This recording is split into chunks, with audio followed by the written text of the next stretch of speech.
All right, it's the top of the hour. Hello, and welcome to today's MIPS Tips session on building a foundation for promoting interoperability and timely updates. Next slide. Great. So I'm Natalia Wayne, a project manager with Comagine Health, and I want to thank you for spending time with us today. MIPS Tips webinars are a collaborative effort between the three organizations named on this slide, and it's really a chance to provide clinics and clinicians timely information on the quality payment program and to give you a chance to ask your questions related to this program. So between Comagine Health and Mountain Pacific, we support practices in a variety of states. Just a few housekeeping items before we get started. Please take a moment to locate the chat feature in the webinar platform. Links to the resources that the presenters share will be posted there throughout the webinar. The webinar is being recorded, and the resource links shared through chat, a link to the recorded webinar, and a copy of the slides will be shared with attendees and registrants in an email following the webinar. So if you would like to download a copy of the slides so that you can follow along with today's session and take notes, I'll put a link in the chat where that can be located. The slide deck and recording will also be available on the Comagine Health and Mountain Pacific websites following this event. You can find slide decks and recordings from our previous webinars, along with a lot of other valuable QPP resources there as well. So please take a moment to visit those websites. We have very experienced presenters today that will be going through a lot of information, and we want to make sure to answer your questions. You will remain on mute throughout the webinar, but you can use the chat feature to interact with our team and the presenters. Please feel free to share your thoughts, comments, and questions with the entire audience. Members of our team will be monitoring the chat and will bring your questions forward to our presenters during the moderated Q&A at the end of today's session. And your feedback is very important to us.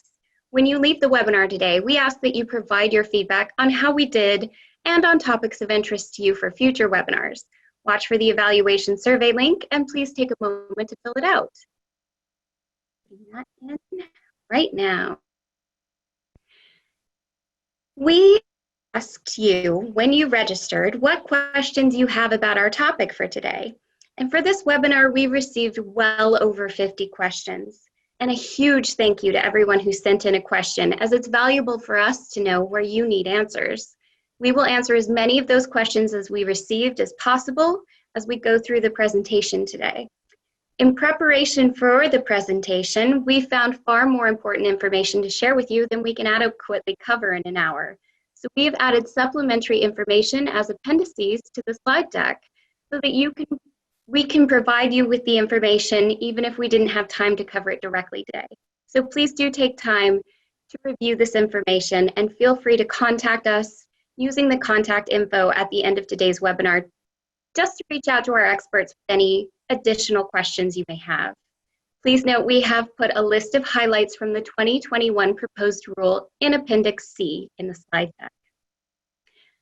Additionally, some of our Q&A time may be cut a little short, but our presenters are willing to stay past the 1 hour mark to continue to answer your questions. So if you are available to do so, please feel free to do that. I'll now hand the presentation over to Sharon Phelps from Mountain Pacific Quality Health. Thank you for that introduction, Nat. Okay, we are going to start today's session with talking about the category basics in the promoting interoperability category. Let's start with a few terms. At the end of the slide deck, we have a list of common acronyms that CMS uses, and you'll hear throughout this session, but we want to ensure you understand a few main items for today's presentation. Legislation was passed in 2015, which gave us the Quality Payment Program. This program has two major components focused on rewarding value and outcomes. One of those is the MIPS, the Merit-Based Incentive Payment System, otherwise known as MIPS.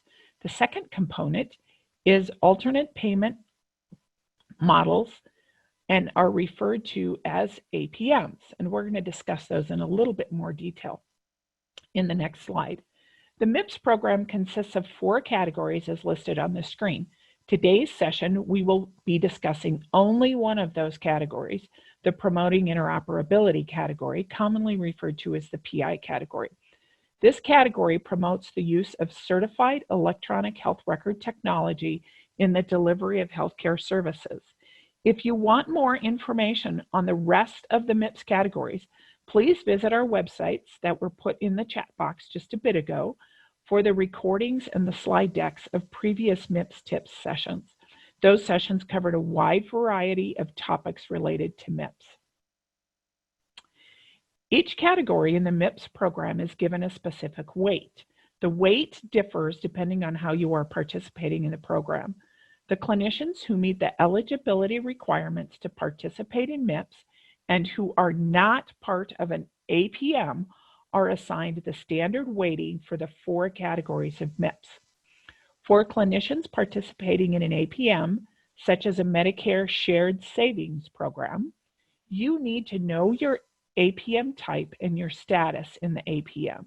There are 2 types of APMs, advanced APMs and MIPS APMs.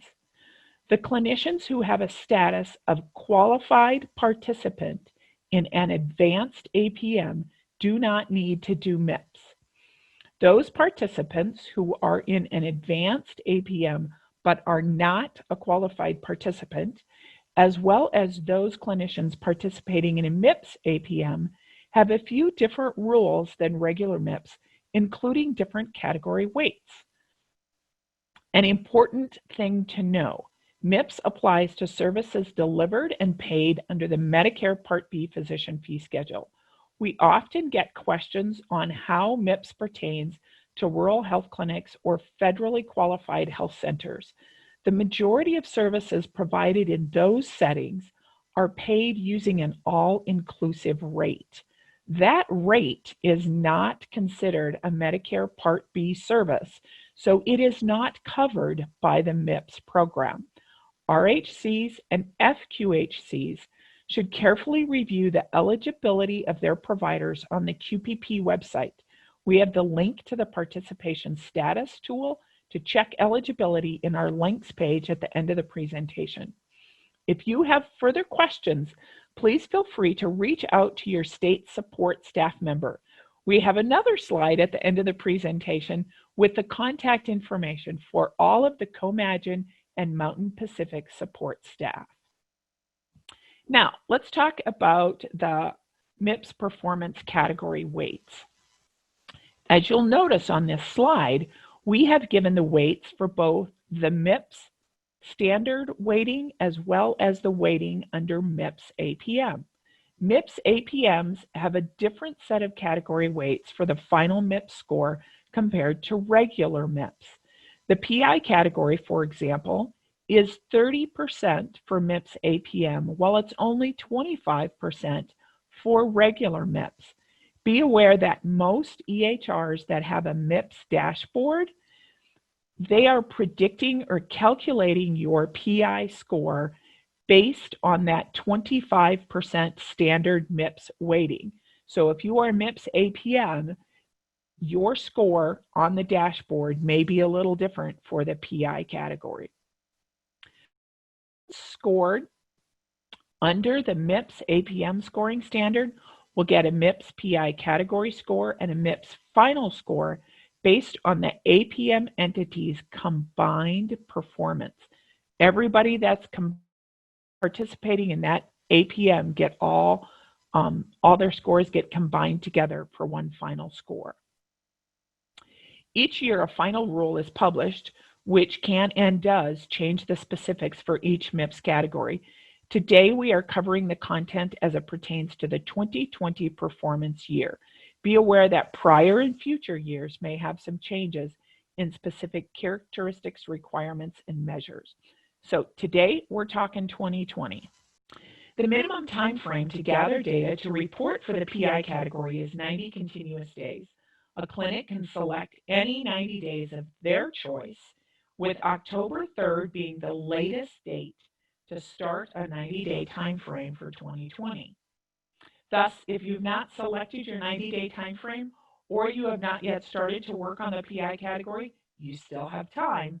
You may wish to run the reports on your PI performance for different time periods as your score may be affected by various changes in practice, such as presence or absence of selected providers.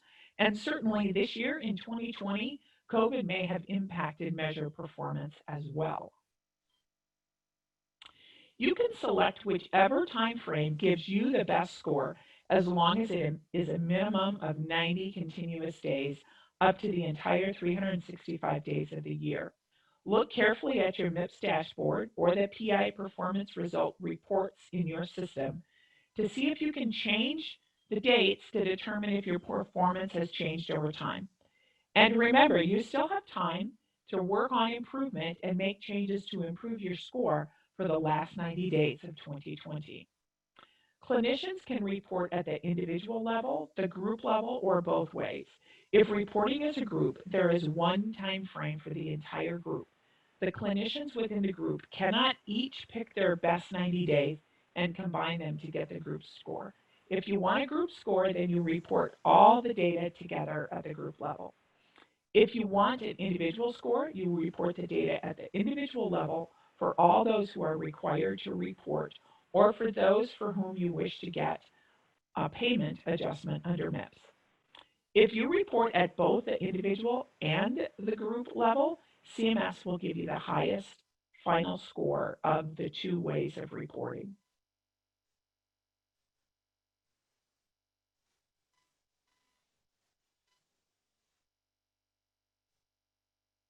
Okay, Miranda, I am not hearing you. Can we do a sound check, please?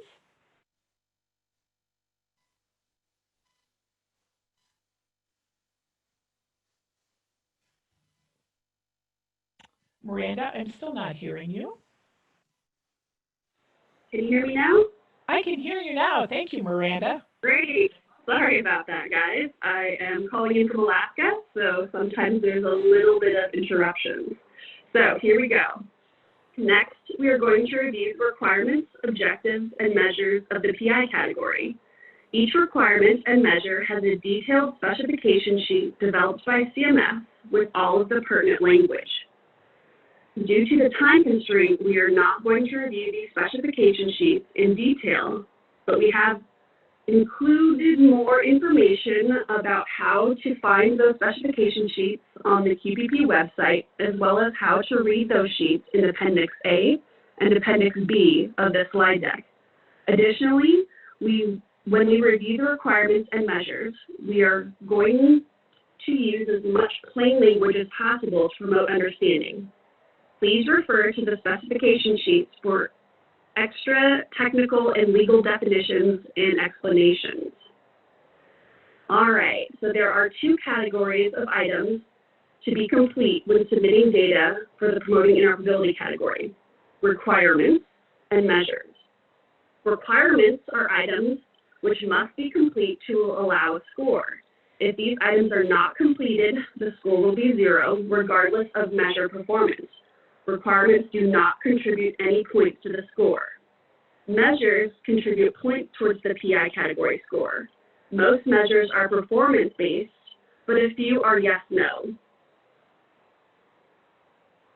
This checklist is a handy reference to see all of the items which must be addressed when submitting data for the PI category.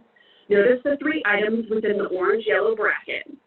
These requirements must be answered yes to be able to proceed to putting in measured data. If any of these items are no, then the score for the PI category will be 0. We will go through each of these items in depth.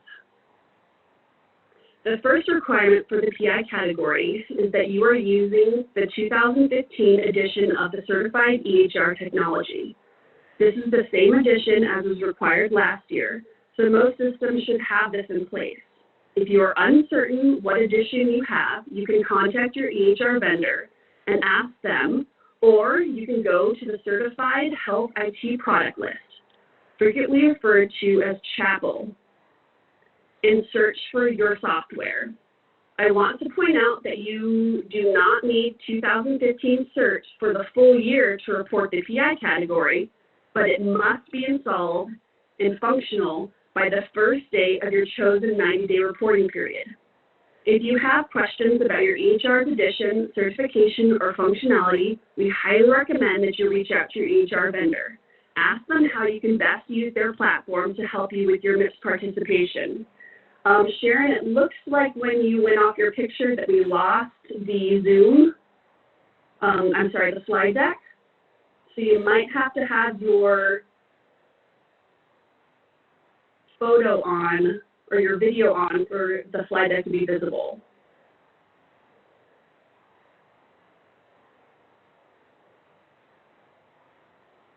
Sharon, can you hear me? All right, we might have lost Sharon. I'm going to go ahead and bring the slides up so that we can continue where you left off. Sorry about that, Miranda. Not a problem, Nat. We are on slide 14. It says additional requirements at the top. Perfect.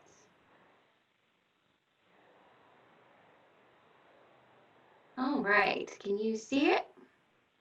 I sure can. We are on slide 14. There we go. There we go. Okay. The prevention of information blocking requirement is a yes/no attestation. CMS requires you attest that you have not knowingly or willfully taken action to limit or restrict the functionality of your EHR to exchange data with other EHRs. This requirement includes language regarding standards, policies, and practices around how the technology is implemented and that the clinic or clinician has responded to requests for electronic information in a timely manner. The direct review requirement is also a yes/no attestation.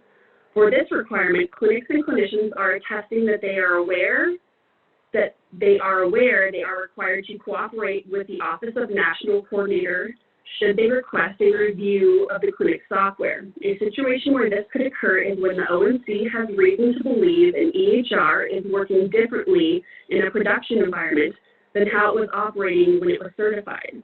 The ONC has outlined 3 distinct circumstances under which they may initiate a direct review. When there is a reasonable belief the certified health IT may present a serious risk to public health or safety, when a view of certified health IT could present practical challenges for the entity certifying the software, and when there is a reasonable belief that the health IT developer has not completed the selected requirements. Next, we're going to move on to the security risk analysis. The security risk analysis is also one of the must-do requirements for the PI category. This is the federal agency responsible for implementing HIPAA, privacy, and security standards. The ONC standards for a security risk analysis go beyond a security assessment that may be done by your EHR vendor. It is not sufficient to rely solely on the security assessment that your EHR vendor should be doing. There are aspects of how your office operates in relation to HIPAA, privacy, and security that your EHR vendor would not know about. There are several different ways to complete an assessment. CMS has published a free do-it-yourself tool. This tool was updated in the last year or so that it is much better than it previously used was. There are various companies that will assist you with an security risk analysis. Mountain Pacific is one of those. This service is provided at a fee for the clinic through our SME, or subject matter expert, Susan Clark, who has worked with hundreds of clinics, both large and small, to complete the security risk analysis and support them with the results of the analysis and how to implement the recommended changes. This next slide goes to Sharon. Let's see if we've got her back on the recording yet for the webinar. We did not. Can you cover this, Miranda?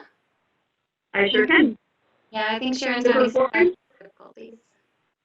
Not a problem. The performance measures which continue or contribute to the PI score are divided into 4 objectives.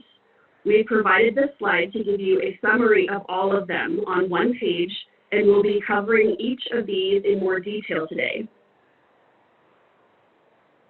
Next slide. Each measure is scored based on the performance of the clinician or the group of that measure. So it's based on the submission of a numerator, denominator, or a yes/no statement. For the measure that have a numerator, denominator, or that have that you have to submit at least one in the numerator. Let me start that again. I'm sorry. These are not originally my slides, so I'm trying to do the best that I can here. For measures that have a numerator denominator, you have to submit at least one in the numerator if you do not claim exclusion.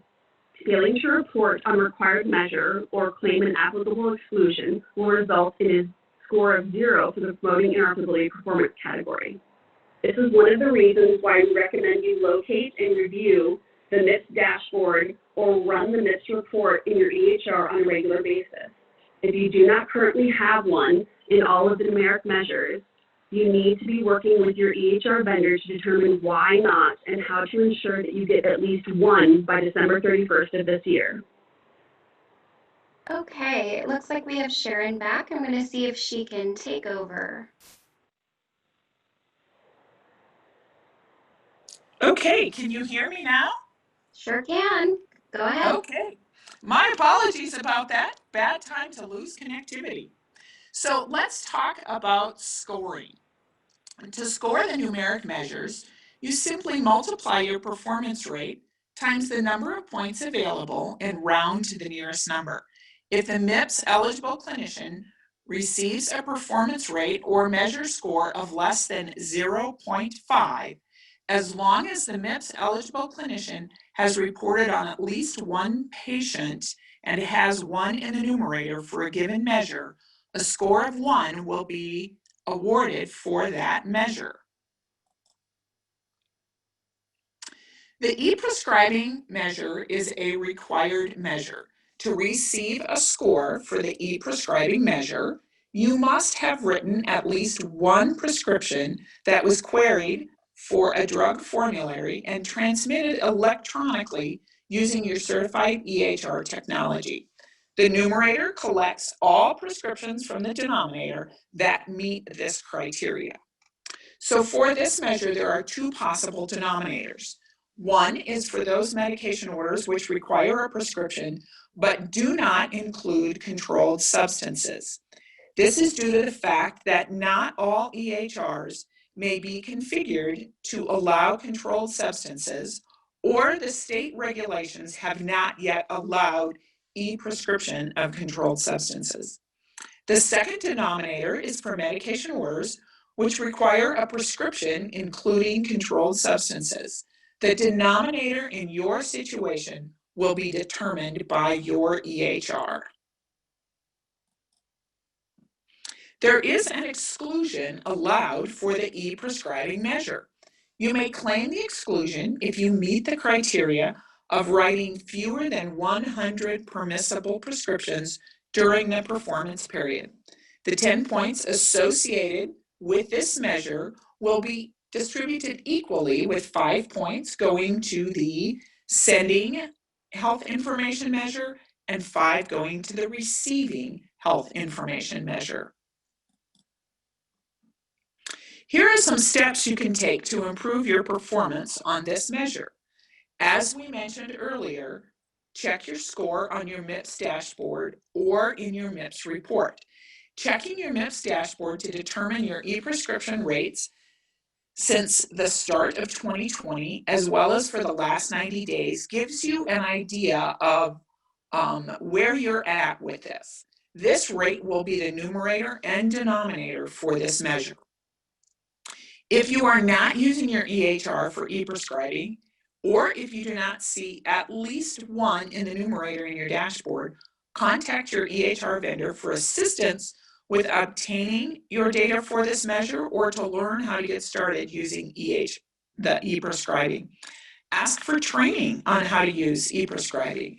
There are standalone systems you can use for e-prescribing, but those do not meet the criteria for this measure. You must be using your certified EHR system. Additionally, using your certified EHR technology rather than a standalone system may actually be more efficient for you. If you do not have a performance rate, or if you do have a performance rate, look carefully at the values. Do your numerators and denominators seem to be a good representation of your patient population and the workflow that you've been doing? If you feel like you've done many electronic prescriptions, but only a few are showing up, work with your vendor to identify whether all the data is being captured correctly and if you are using the correct workflow. If your denominator was less than 100 last year, you may want to note your trend for this year to verify whether you qualify for the low volume exclusion. Okay, the next objective, or the next measure in the e-prescribing objective, is the query of the Prescription Drug Monitoring Program measure. This is a bonus measure and it is not required. A prescription drug monitoring program, usually referenced as PDMP, is an electronic database that tracks prescriptions of controlled substances at the state level. To claim this bonus measure, you must report the e-prescribing measure to be eligible to claim the PDMP measure. So that means your EHR must contain the e-prescribing of controlled substances module, and you must prescribe opioids. A few things to consider for this measure. First, does your EHR have the e-prescribing of controlled substances capability? If it does not, then you can't claim this bonus measure. If it does, the next question is, do you prescribe Schedule II opioids? Some practices do not prescribe opioids at all. So if you don't prescribe opioids, then you are not eligible for this measure.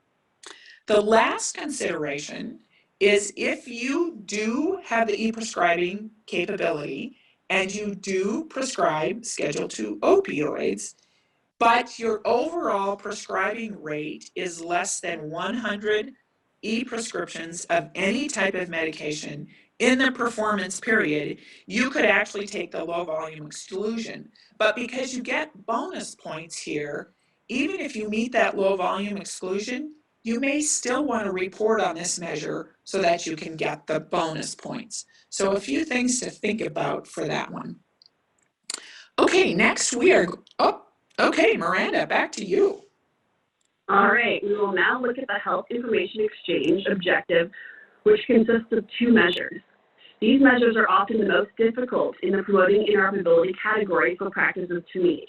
When approaching the HIE measures, note that a transition of care is not simply a referral to another provider. A transition of care is defined as the movement of a patient from one setting of care to another care site. For example, hospital, ambulatory primary care or specialty care practice, long-term care, home health, or rehabilitation facility. This measure includes all transitions of care and referrals that involve the clinician.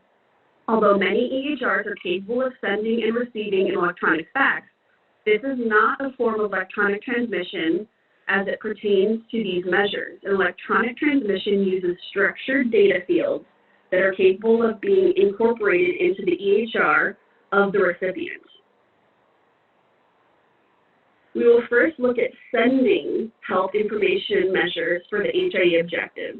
I'm sorry, next slide, Nat.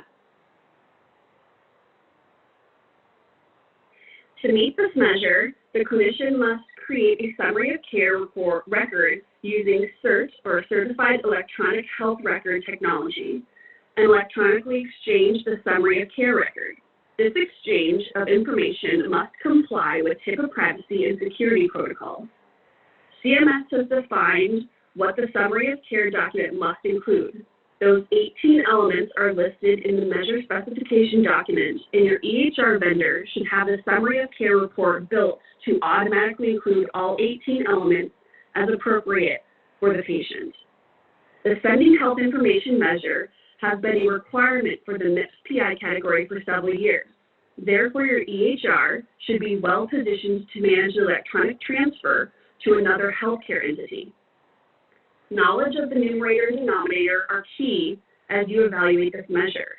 Let's first look at the denominator. It is the number of transitions of care and referrals during the performance period of which the MIPS eligible clinician was the transferring or referring clinician. Ensuring that your EHR is capturing the number, this number is important. The numerator is the number of transitions of care and referrals in the denominator for which a summary of care record was created using search and was exchanged electronically. This measure does not have an exclusion, which of course is measure specific. If the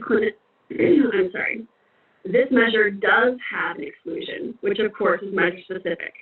If a clinician or group transfers a patient to another setting or refers to the patient fewer than 100 times during the performance period, they may take this exclusion. Keep in mind that a performance period is 90 or more consecutive days during a performance year. If the clinician or group is able and wishes to take this exclusion, the points for the measure are reallocated to provide patients electronic access to their health information measures. Okay, now we're going to move to receiving health information. So I want to make sure there's a break between sending and receiving because there is a difference. So the second measure under the HIE category is receiving health information measure. The measure states supports electronic referral loops by receiving and incorporating health information. In this measure, the clinician is the receiving party of the transition of care, a referral, or a new patient encounter. This means that they receive not only documents from the current patients, but new patients for their practice. When they receive this electronic submission, they conduct a clinical information reconciliation for 3 clinical information sets. Of these sets, they are medication, to review the patient's medication, including the name, dosage, frequency, and route of each medication, medication allergies, and the current problem list, to review the patient's current and active diagnoses. Your EHR should have the logic built in and will recognize those patients that are new to the clinician. Again, if you're unsure about your EHR's functionality regarding HIE, contact them. You want to have a good working relationship with your EHR. Do not be afraid to call them and ask questions about the product that most of you are paying for. For receiving health information, the denominator is the number of electronic summary of care records receiving using search for patient encounters during the performance period for which the clinicians are receiving the party of a transition of care referral, and also for patient encounters in which the clinician has never before encountered the patient. The numerator increments upon, The numerator is dependent upon the completion of the clinical information reconciliation of 3 clinical information sets for the summary of care record in the denominator. This measure allows for other non-medical staff to complete the clinical information reconciliation under the direction of the MIPS clinician. It is best to confirm that the EHR captures the actions of non-medical staff, and it is important to understand the workflow and logic, and should be verified that is being counted correctly. There are exclusions for the receiving health information measure, which is for MIPS eligible clinicians who receive transition of care or referrals or have patient encounters in which the MIPS eligible clinician has never before encountered the patient fewer than 100 times. If an exclusion is claimed for this measure, the 20 points will reallocate to sending health information measure.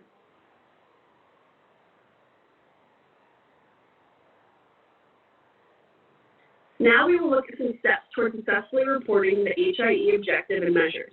First, let's talk about the technical aspect. Verify through your EHR dashboard or report the functioning and results of sending and receiving measures.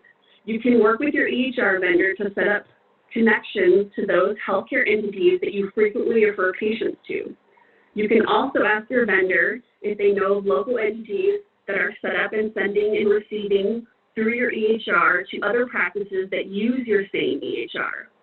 If results are not present, ask your EHR vendor if setup is complete and that the workflow needed to obtain the results is actually working. This is a high priority. You need to be certain your EHR is 2015 EHR Edition certified, as some require additional modules. Train your staff on workflow logic in the EHR of how to send, receive, and incorporate the records they are receiving. And 4, know your direct address to provide your local hospital and clinicians or clinics with whom you frequently refer. As with all performance measures, it is important to monitor your MIPS dashboard to see your performance results, and in this case, for both HIE sending and receiving measures. If the results are present, here are some strategies for you to consider. Reach out to colleagues in those hospitals or clinics with whom you frequently exchange or refer patients. They are most likely to have the same measures to report for PI. Ask if they are using the Health Information Exchange, how to send them your referrals or responses, and have them do the same. You can consult your vendor and your IT personnel for testing and exchange of information. Verify performance of your sending and receiving measures. Are both functionalities set up in your EHR, and are they using the correct process to trigger the counts in your numerator and denominator? Does your dashboard keep you updated on your measures? This will assist you in knowing your performance over time. If the numbers don't look correct, contact your vendor. Note the count in your denominator to determine if you are likely to have less than 100, and have the option of taking the exclusion for either measure. Is the exclusion a viable and beneficial option for either of these measures? Ask these questions. Is the sending information measure performance better than the receiving, or vice versa? If you are performing well in sending information but not in receiving information, remember that if you meet the exclusion of less than 100, then the 20 points for receiving health information will transfer to sending information measures. This would allow you to concentrate efforts on improving the score for one sending health information measure, reweighting the 40 points. Sharon, this will go back to you for direct email. Thank you, Miranda. We wanted to talk just for a minute about what direct email is, since it's so important to the sending and receiving health information measures. Direct email uses specific technical standards for exchanging health information between healthcare entities, such as primary care physicians, specialists, and hospitals, using a secure, trusted network.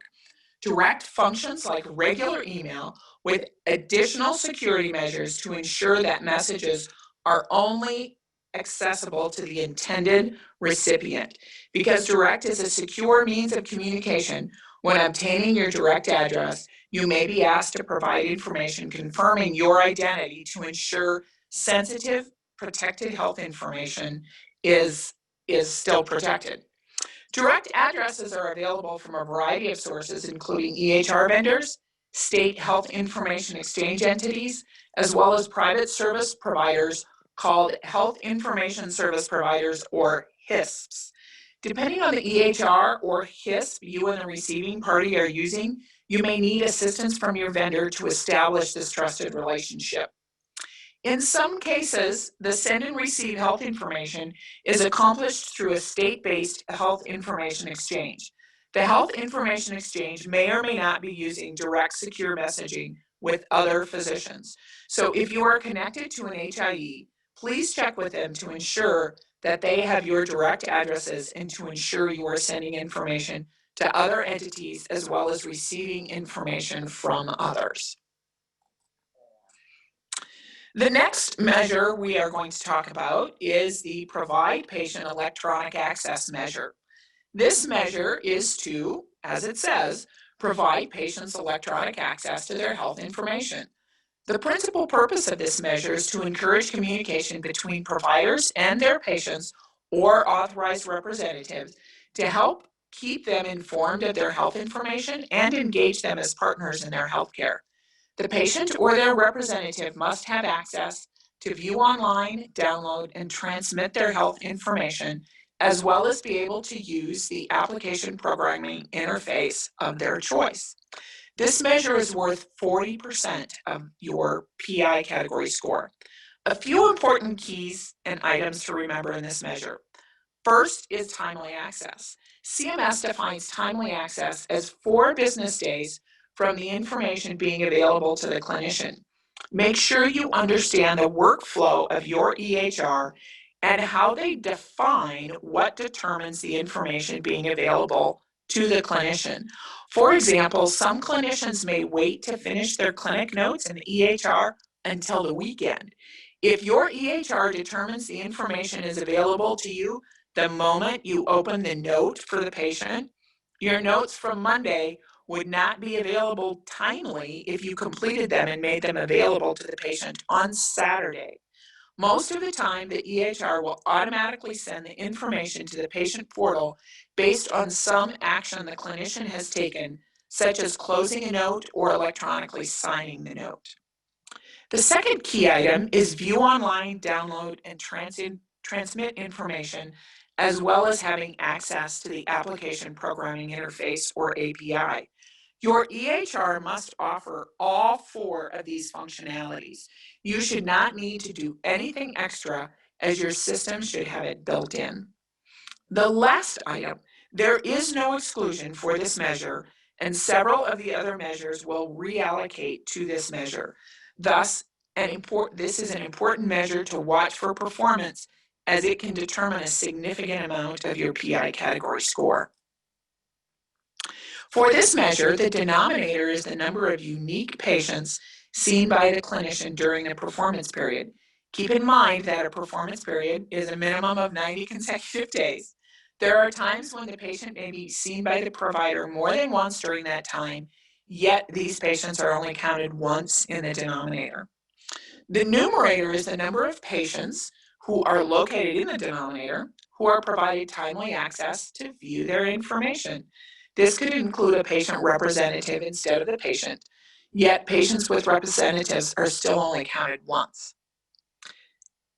You may not get all of your patients signed up for your patient portal, but the measure says when a patient possesses all of the information needed to access their information. So this may include informing the patients about the patient portal at registration or sending them directions to access the portal and download their information. If the patient opts out, he or she is included in the denominator, and they are also included in the numerator if you have documentation and the correct workflow, and you have used the correct workflow that the patient was provided with information to access the portal when they subsequently desire to do so. So this one, the workflow is really important to ensure that you know how to document you gave the patient information to access the system, because that's going to get them in the numerator, just like if they actually access the system is going to get them in the numerator. Again, your EHR vendor should have workflow documents that give you that information. Knowing that this measures percent of the overall PI score could increase if you exclude other measures, it is important to monitor this measure and take steps to increase the patient access score before considering other exclusions on the other PI measures. Next slide, please, Nat. Certain health information must be accessible to the patient or to their representative. Those elements are spelled out in the specification and include information such as the provider and care team, current and past problem list, lab test results, medication and immunization history. If you or your staff have access to your patient portal within your EHR, encourage them to review the portal information to understand the process of using the portal, as well as what information is actually in the portal. It is helpful if the staff have first-hand knowledge of the patient portal so they can better answer questions and help the patient, as well as advocate to get broken areas fixed within the portal. It may not be obvious to you if something in the portal is broken if you aren't able to see it from the patient's perspective. You also want to provide patient the information on how to access the portal. You can do this by mailing them the information or emailing the information. You can also have information posted in your office to give them what they need to be able to get into the system. Okay, the next set of measures we are going to talk about is the public health and clinical data exchange measures. There are 5 measures within this objective. These are yes/no measures, and there's a maximum of 10 points available for this objective. As the name implies, there are 2 groups. The public health measure refers to electronic reporting to a state agency charged with gathering and tracking the data. These measures, the measures considered public health measures are immunization, syndromic surveillance, electronic case reporting, and public health registry reporting.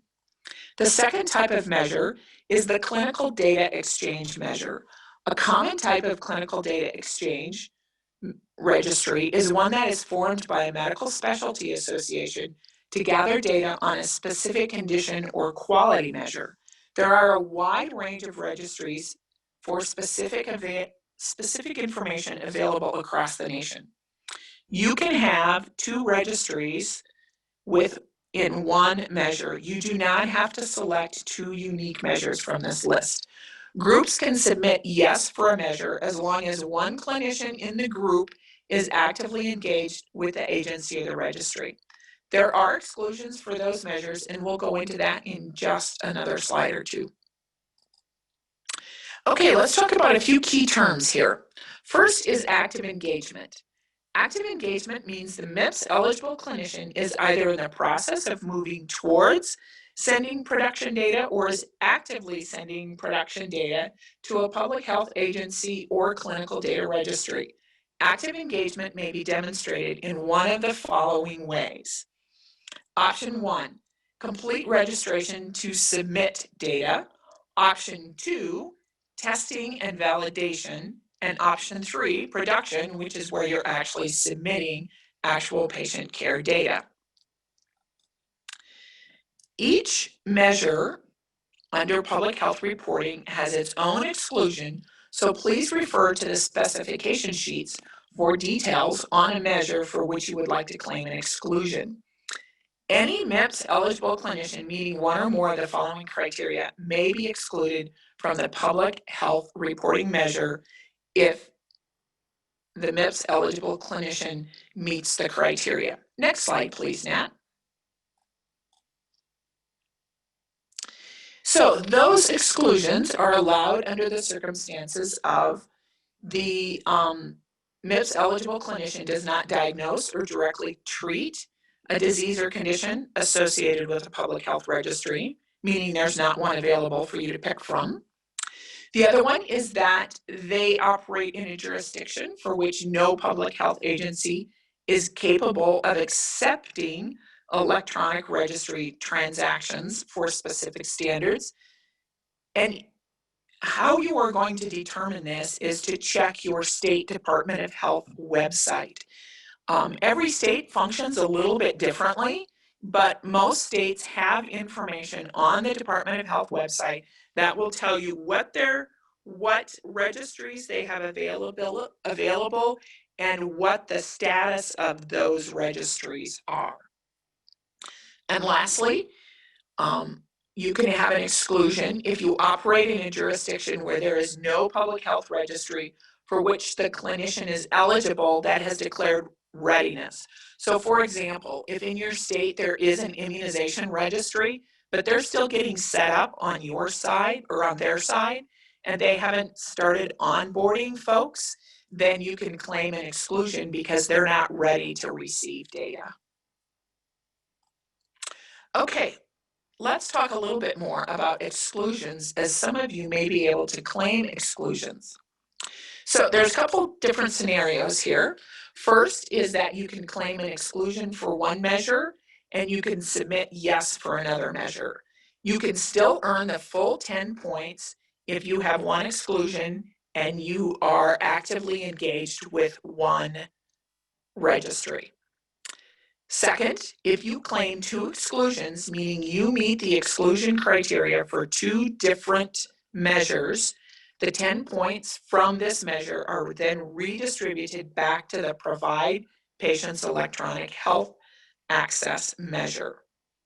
Lastly, if there are 2 different public health agencies to which you can report and you can't claim an exclusion, but you're not actually reporting to them, then if you claim no, you get a 0 for this objective and you get a 0 for the PI category.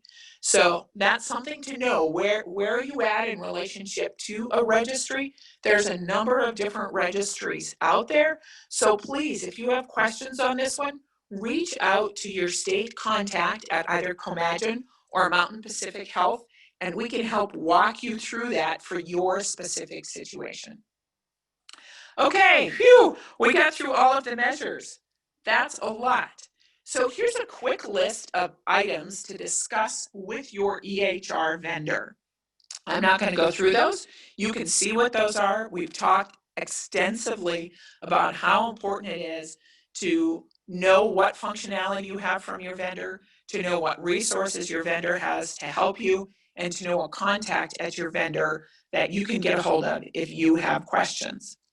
So now I'm going to turn this back to Miranda to talk about exclusion, exceptions, and exemptions.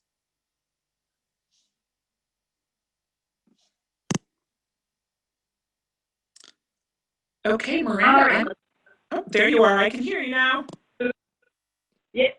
Let's go ahead and go to that slide. All right. So obviously a great place to start would be definitions for these extremely similar concepts. Exclusions means you are not required or you are left out for a reason. Some examples are you can be excluded from MIPS because you are not an eligible condition type, or you are excluded from a measure because you did not meet the minimum requirements set in the measure specification guide. For an exception, that means that you are required to report or to participate, but you have taken steps to be excluded. With MIPS, this usually comes in the form of an application such as the PI exception application or the extreme and uncontrollable circumstances application. We will talk about both those applications next.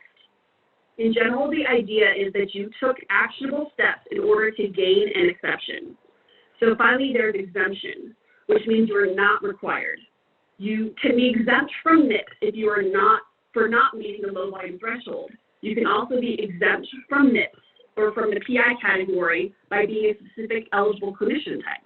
I encourage you to look at the 2020 PI Performance Category Quick Start Guide, page 12, for the full list of clinician types that are not required to report MIPS. So in essence, for exemptions, you do not have to act or take any steps to gain this status, but you can nullify it. A great example of this is reporting data in the PI category after you have received an exception. If you are exempt and submit any PI data to the QPP portal during the reporting window, you nullify your exemption. Another example is if you are an eligible clinician type that is exempt from the PI category, but you report with a group and the group does not have a PI exception, your exemption is now nullified as well. Next slide. So here we're going to talk about the hardship exception. So while submitting requirements and measures of data for the PI category takes place from January 4th to March 31st, 2021, you must have filled out your hardship application by December 31st, 2020. CMS has put the hardship application into the QPP portal, and this is the first year that has happened. So to fill out the PI hardship application, you will be required to have a HARP account. It is critically important that you save documentation you receive from CMS if your hardship application has been accepted. Things happen, data gets mixed up, and if you have the hard copy of the exception of your hardship application, you can go to CMS if all of a sudden during the reporting period, they're saying that you have to report. So it is very critical that you keep documentation when you do have exceptions. Next slide, please. All right. So the extreme and uncontrollable circumstances is just like the hardship application. It must be submitted in the QPP portal. It requires a HARP account to complete, and it must be submitted by December 31st, 2020. The EUC has been a hot topic for 2020 since CMS rolled it out in early summer. This application is a lifesaver for some clinics that were deeply impacted by COVID and natural disasters this year. Though it is perfectly acceptable to fill out this application, we want to recommend that you try your best to participate in MIPS. I do want to point out that there are different categories that you can fill out for this. So the types of events that qualify you for the extreme and uncontrollable circumstances are COVID-19, natural disasters, ransomware and malware, medical issues, and other.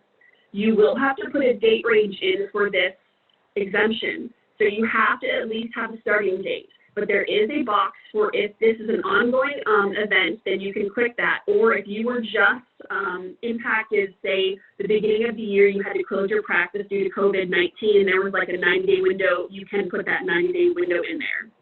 You are required to write a brief paragraph on why you are taking the exemption, and we want to stress to be concise in your description, and you need to clearly state why COVID or the national pandemic has impacted your ability to participate in MIPS. If you are going to select individual categories such as quality, PI, improvement activities, or cost, you do need to talk about each one of those categories about why you couldn't participate in it. If you are not going to participate in this as a whole and you plan on selecting all 4 of those categories, then you can just use your description to describe why you can't collect information for MIPS as it is. And just a side note, you cannot participate in one category and receive the full points for MIPS and get a positive adjustment.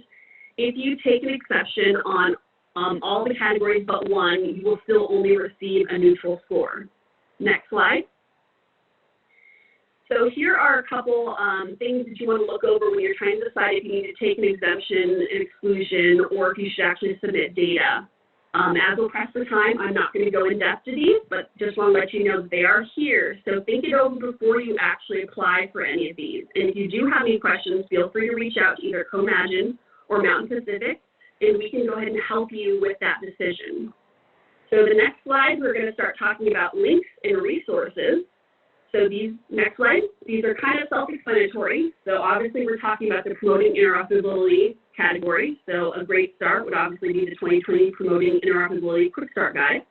And also you might want to subscribe to any updates that CMS is putting out, and you have information there on the screen about how to sign up so that we get timely topics. Next slide.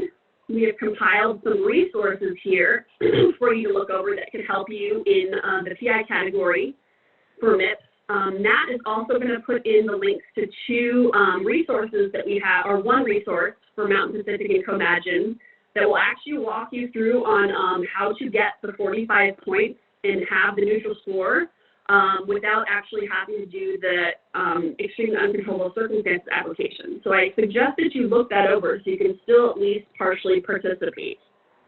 Next slide. I know we use a lot of acronyms, and some of them might have flown right over top of your head, or some people might be very versed in them, but we do have this list here, so if you need to refresh, that's what we have for you. And then finally, we just made it to our questions and answers. Now, I'm really sorry, we actually have 2 minutes, but as we stated at the beginning of the webinar, we are willing to stay on after if people have questions. And again, if you cannot, in the dedicated hour is all that you have to spend with us, do, again, reach out to us at Mountain Pacific or Comagine, and we will get back to you, and we can set up a meeting to answer all questions that we don't get to here. So let's start with Aaron. Did you have any questions in the chat that you weren't able to get answered? I'm gonna have to apologize. My computer crashed and I was out for probably like 15 minutes, and so I probably missed some questions. I'm sorry. We did put out the resource guides. A couple questions about that. We did have a question from Heather. She asked about the best method of finding provider's address so we can send health information to them. My recommendation to her was to contact them directly to get that secure direct email account address. And that's correct. That is timely and that's with direct email. Aaron, I'm going to jump in here on that really quick. There is some new legislation that came through that eventually the provider direct addresses are going to be in the NPI file, the NPPES, where you register to get your NPI number, and they're going to be there. Now, our understanding is there's a glitch with getting them actually put into that system, so we don't see them there yet, but in the future they should be there. But I'm going to quick turn this over to Nat She's going to talk about the evaluation and a few other things, and then we're going to come back to question and answer. But we want to finish it off for those of you who have to leave, but then we'll come back and we'll stay on the line to do any questions that you may have. So over to you, Nat. Yes, thanks so much. So thank you all for staying a little bit over. We will ask you again really fast to fill out the evaluation. We want to know your thoughts on today's webinar, and we want to get your feedback on topics of interest for future webinars. And I'm going to pause here for a moment for our contact info because this was a lot of info and we went through pretty fast and furious. So if you have questions going forward and you can't stay on for an extended Q&A time, please note the contact information for your state and either Comagine Health or Mountain Pacific. And please feel free to reach out. We're happy to answer those questions. We have a lot of valuable expertise for you. One question we always get is if the slides are going to be available. They are on Comagine's website up at the top right now, and we will be sending those out with a recording after the webinar. That is all we have for today.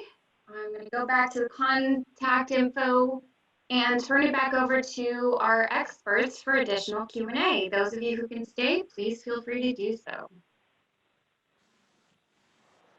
Okay, so I'll go ahead and take over from here. So do we have any live questions? Does anybody want to come off mute and ask any questions about anything that we covered today? Hey, Miranda, there was one more question in chat.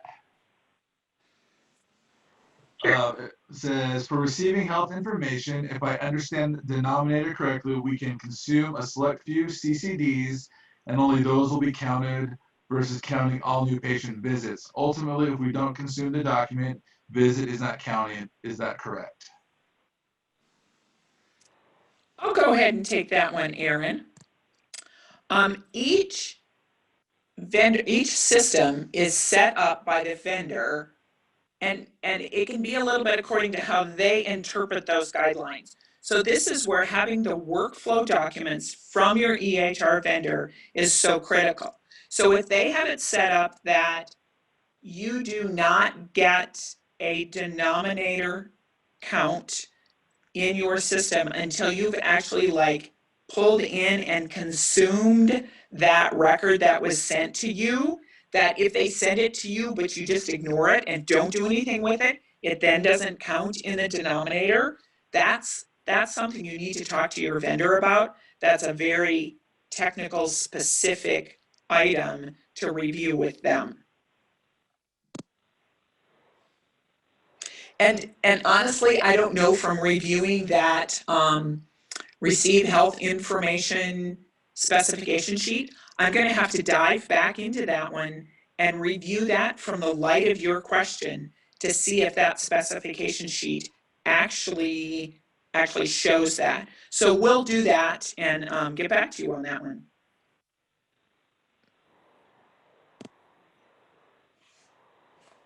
Okay, do we have anybody else on the webinar still that would like to ask a live question? Come off of mute and we can help you. I will have to unmute you, so please raise your hand or put it in chat if you would like that option. There was another question in chat from Sharon. It says, for the health information exchange send option, I understand that if we only need to record in our EHR if the patient is leaving our care for good, we are ortho and often refer to nurse specialists, etc., but the patient returns to our care, would we count those referrals? This is Sharon again, and I apologize if we somehow said that, because I don't think that is correct. I don't think it's that transition where you are transferring their care, but it doesn't necessarily mean you are ending your care of that individual. So again, I would refer you to your EHR vendor and ask them, okay, in what circumstance, what workflow, what actions are we taking in our EHR that increment the denominator, and then what increments the numerator? And so depending on how they have it set up would help answer that question. If you're just sending somebody out to a neurodoc for their for their review, are they then sending you something back in that you would be receiving, that you would get that in both of those measures? So again, check with your EHR vendor, look at their white papers or their workflow documents to help answer that specific question. I'm just going to jump in real fast and say I noticed a typo on the contact information. So our wonderful expert in Utah, Perrin Anderl, actually has an L at the end of the PANDERL at Comagine.org. So please note that, and I'll make sure that that gets updated.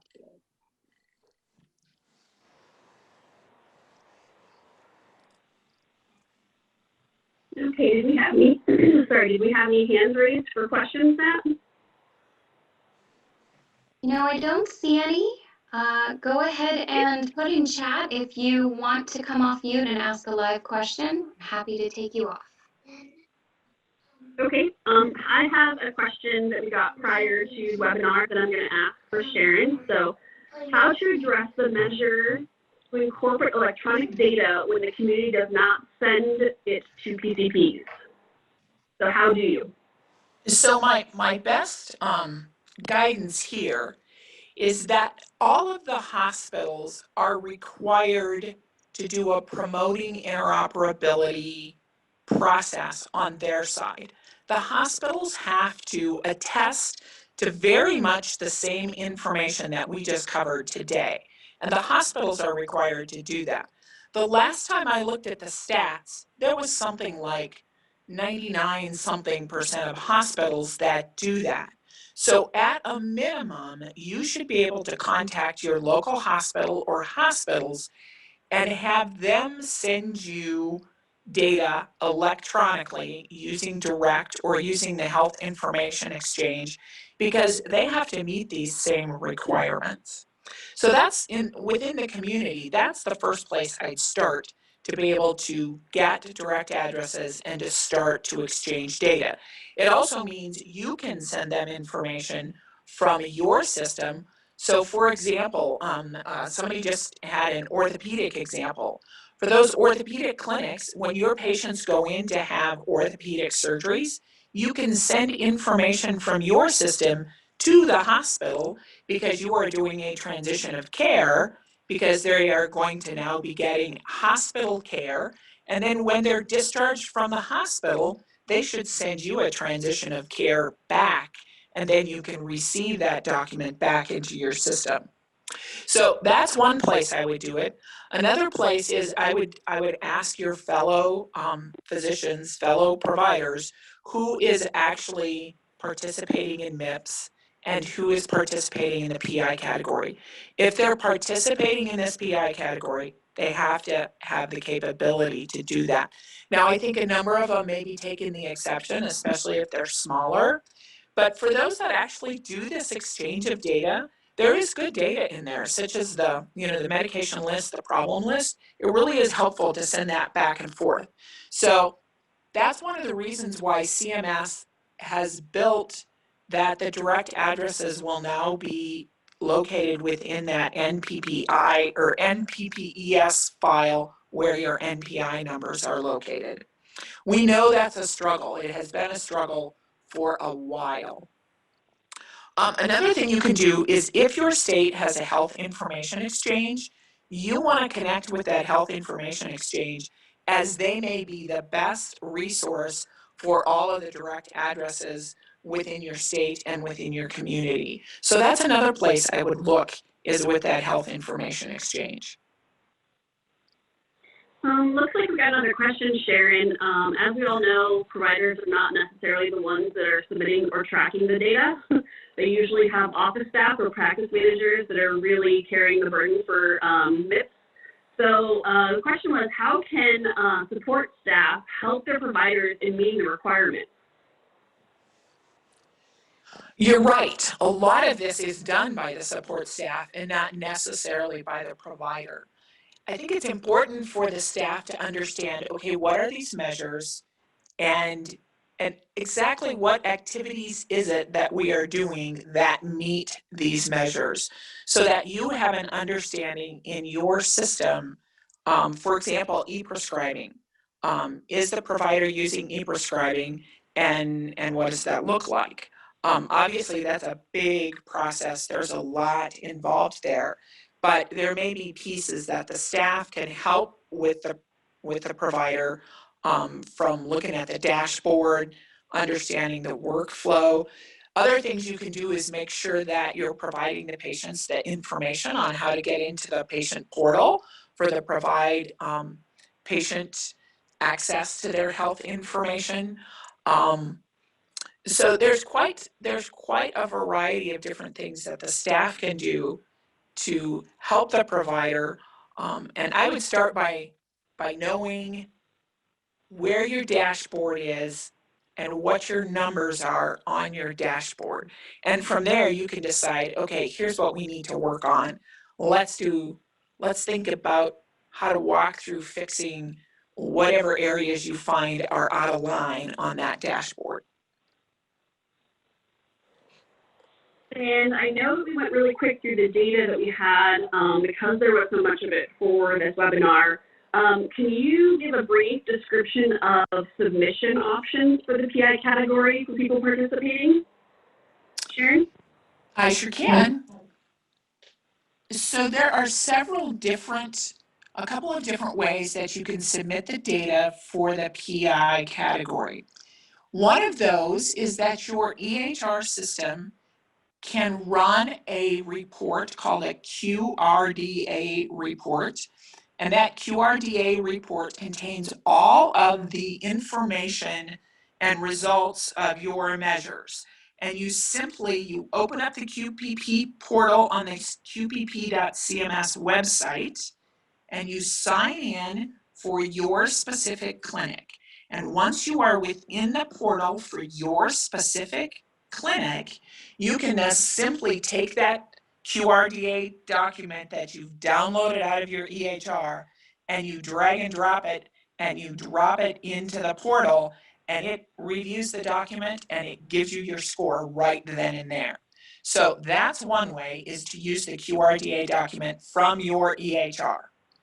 Another way you can do it is you can run a report or look at your MIPS dashboard for the time frame you have selected for submission, and you can manually enter all of the information. So for example, you would click yes to the prevention of information blocking requirement, and yes to the direct review, and yes to the security risk assessment, and then it will let you put in your actual results for each one of the measures, and the system automatically saves it, and that's another way that you can load the data. There are some EHR systems that are combined with registries. Most of the time that's for specialists. So some specialists use a system that actually pulls their information out and sends it to a registry, a clinical data registry. And then that clinical data registry pulls all of your information on the PI category. And when they submit the quality data with the registry, the PI data is also submitted. So that's called a third-party submission. So those are really the three main ways that you can submit the data for the PI category. Okay, great. Thanks, Sharon. I did want to, when we were gathering information for this webinar, I was discussing with Sharon a personal experience that she had with a patient portal, and I thought it was important for her to mention it to this audience based on the fact that we are talking about, you know, the PI category, and that is a main component of it. So as a patient advocate, she has a story to tell us, or experience to share. I recently had the opportunity to access the patient portal of a family member with health issues because I'm located in a different state, but as a registered nurse, I am the designated family care advocate, as most nurses are. So for me, being able to get into the patient portal and review the lab results and the x-ray reports and all of that information was very helpful, because I helped turn that into plain language for my family member. So if I, as the patient authorized representative into the QPP portal, can have access to that information, I can really help reinforce the treatment plan from the provider. And I can help interpret those results. And I can do that with the family member again and again and again, as many times as need to happen. And what I found was I worked with information from a number of different providers, all within the same system, using the same software. So each one of the providers documented in the same software, but what I found was very different results. So there was a couple of providers where I instantly could see their notes after the office visit happened. I could see everything that was going on, and I could see what that treatment plan was very easily. There was other providers that I never could see the treatment plan. It never showed up. So what that told me was there is a difference in workflow among those providers within the same system. So as a family member, as a representative and a care advocate, I was really limited with what I could do for those providers for which there was no information out there. And it was kind of hard to be able to get to the provider and say, hey, look at this. I have information here, but not here. How do we get that fixed? So that's why I think it's so important. If you have the ability, if you have family members or staff or patients that will walk through the portal with you so you can see the data that you are putting in there, what that looks like for them. As a patient representative, I think that's very valuable. Thank you, Miranda. Yeah, and it looks like we still have 30 plus people on the line. So what I wanted to offer, because we did promote this webinar as promoting interoperability, and then also we wanted to go over some timely updates about 2021 MIPS, the proposed rule. So if people are willing, we can do a very, very quick highlight on Appendix C, which is the proposed changes for 2021 MIPS.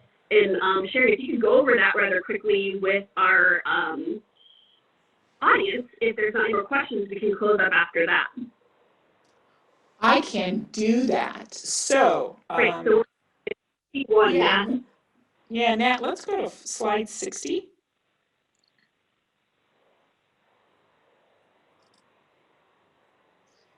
Okay, yeah, 61 will do.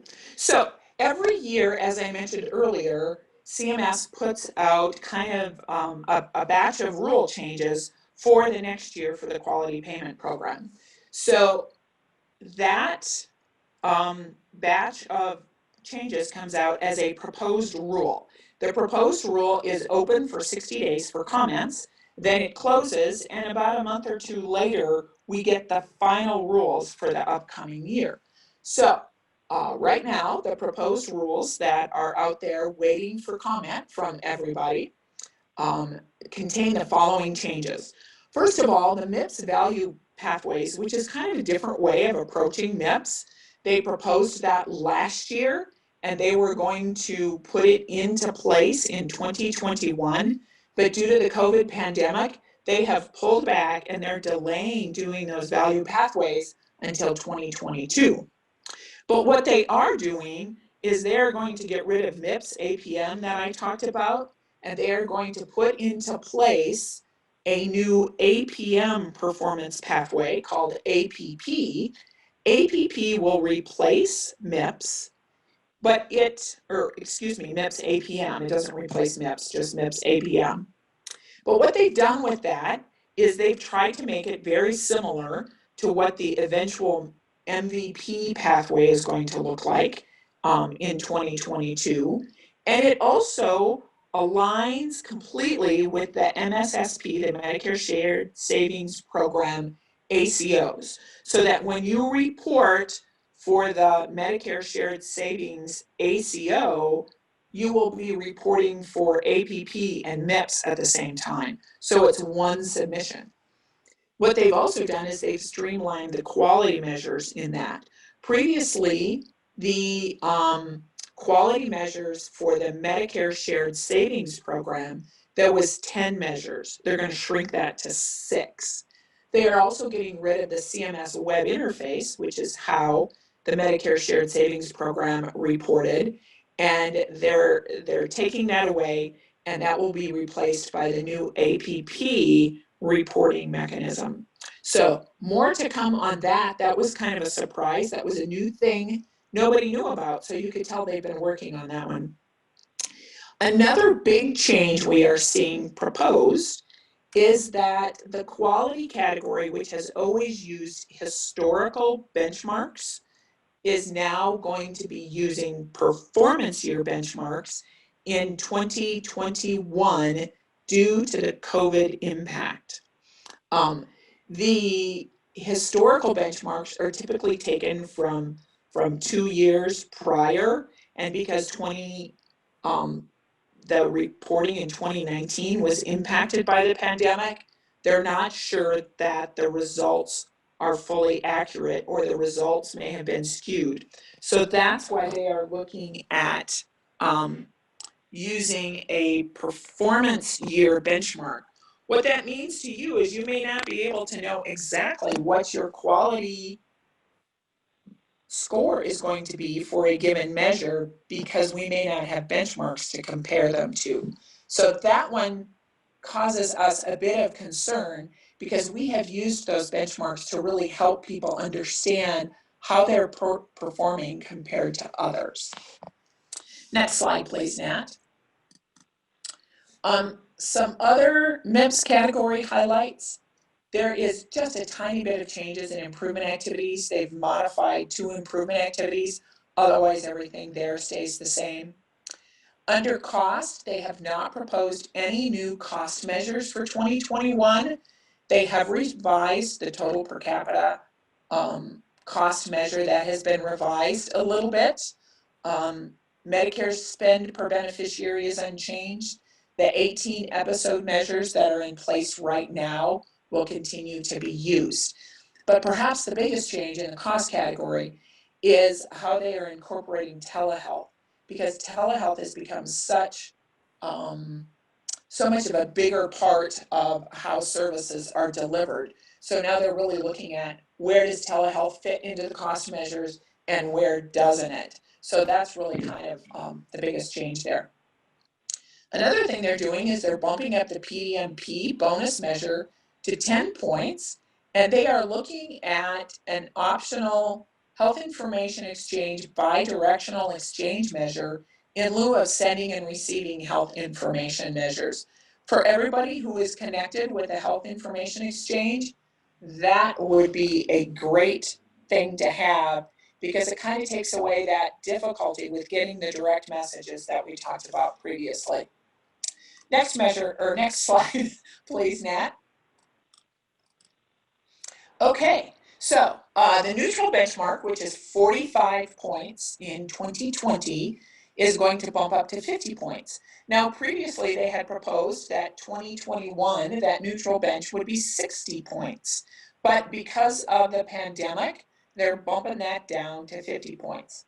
The exceptional performance threshold, where you get that extra payment, is going all the way up to 85 points. So if you want to shoot for exceptional performance in 2021, you're going to want to start to do some thinking right now about, okay, what do we have to do to have stellar performance in 2021?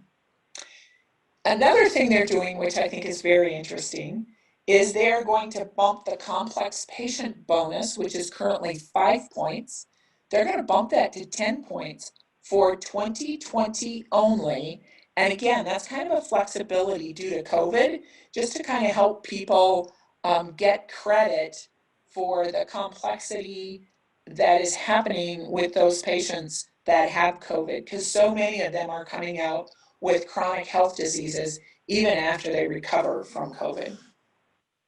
Okay, next slide, and I'm gonna wrap it up real fast for Nat. So here is just the category weights and how they're gonna change for 2021. So you want to take a quick look at that. That's what we have so far. And then Nat, did you want to close it out? Yeah, I will just say again, I'm going to give you all a little motion sickness while I go back to the contact info. Please, there was so much information today. Please contact us if you have any additional questions or want any follow-up from our experts. As you can see, we have so much knowledge in these areas, and we would love to continue to to go through this, but we are at time for today, so I'm going to go ahead and close us out. Thank you for hanging in there for some extra Q&A time, those of you that were able to, and please stay tuned for our next MIPS Tips webinar, which will happen in November. We don't have the topic or the registration open quite yet, but it will be November 19th, and I look forward to seeing some of you there. All right, thanks so much to our presenters, and hope everyone has a wonderful day.